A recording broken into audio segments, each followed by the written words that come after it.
éducation. Cette fois, le ministre de l'Éducation nationale de la formation professionnelle, Moustapha Mohamed Mahmoud, a parrainé aujourd'hui les épreuves finales du grand concours scolaire qui se sont déroulées au centre de formation des enseignants de l'enseignement fondamental. Au menu des épreuves finales de cette première édition des grands concours scolaires, les mathématiques, mais aussi les sciences, le théâtre et enfin la dictée qui s'est déroulée donc dans le studio de la RTD. Plus de 140 élèves ont pris part aux différents concours dans les 3 niveaux d'enseignement primaire, moyen, secondaire. Les équipes finalistes issues d'une même classe ont représenté leurs établissements, mais également leur circonscription. Les épreuves de sciences ont mis en compétition les élèves de 9e année d'une part et les meilleurs de chaque classe de première scientifique pour tous les lycées du pays. En mathématiques, la finale a opposé la crème des classes de la 5e 9, de la 9e année et de la première scientifique. Quant au théâtre, les clubs de différents établissements ont concouru par niveau d'enseignement. Un jury a auditionné les clubs de théâtre dans l'amphithéâtre. Des 5 régions et de la capitale, c'est-à-dire des communes de Balbala, la commune de Boulaous et la commune de Rasdika, ou bien les surcoûts. Nous on a une autre appellation qui s'appelle surcoût.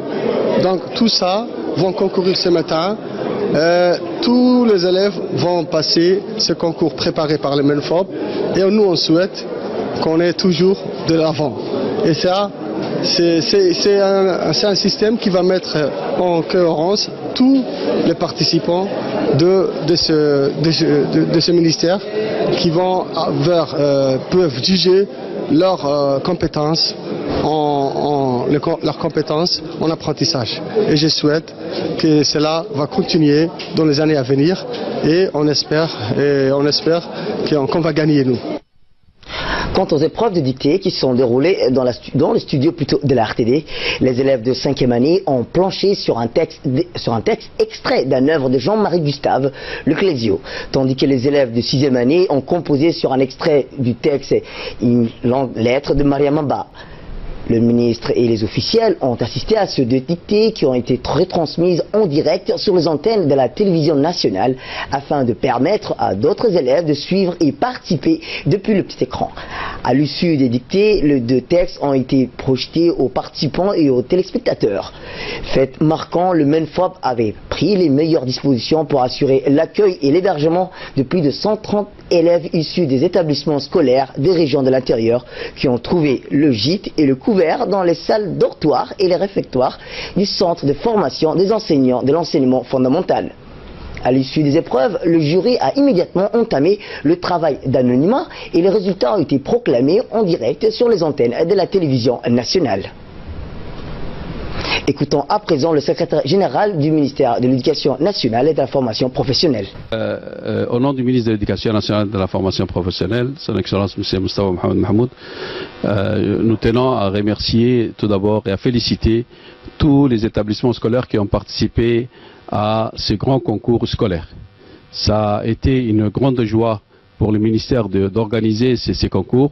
Nous félicitons les élèves qui ont brillé pour leur qualité aussi bien en langue, donc en dictée, mais aussi dans les domaines scientifiques. Je crois que ça a été une réussite pour l'ensemble. Aujourd'hui, nous clôturons donc ces concours par des finales qui se sont déroulées aussi bien dans le studio de l'RTD, mais aussi au centre de formation des enseignants de l'enseignement fondamental, le CFF. Et c'est avec grande joie que nous clôturons ces activités. D'autres concours suivront, notamment en langue arabe, mais aussi le concours Jeunes Champions qui vont se dérouler au courant du mois d'avril. Mais aussi il y aura une très grosse activité autour de l'enseignement professionnel qui seront les Olympiades des métiers. Donc je pense que comme l'avait dit tout à l'heure l'animatrice, ça fait partie des recommandations du colloque. Et le ministère a mis déjà un certain nombre de recommandations, a mis en œuvre ces recommandations et alhamdulillah, nous arrivons à obtenir des résultats qui sont à la hauteur de nos espérances. Nous avons vu que les enfants ont montré vraiment des compétences exceptionnelles aussi bien en sciences mais aussi en langue, et nous les félicitons encore une fois. Je crois que ce sont ce genre d'activités qui créent de l'émulation et qui permettent aux enfants d'apprendre mieux, mais aussi qui créent chez les enfants le désir d'apprendre. Donc je remercie les ministres, mais nous savons tous que ces activités ont été orientées ou ont été organisées sur les instructions de son Excellence le Président de la République, son Excellence le Président Marguerite, qui ne ménage aucun effort pour que l'éducation soit une éducation de qualité et qui appuie de manière permanente les ministres et les ministères. Donc je remercie l'ensemble des établissements scolaires, l'ensemble de la population d'avoir suivi ces activités, et à bientôt, Inch'Allah. Merci beaucoup. C'est bon?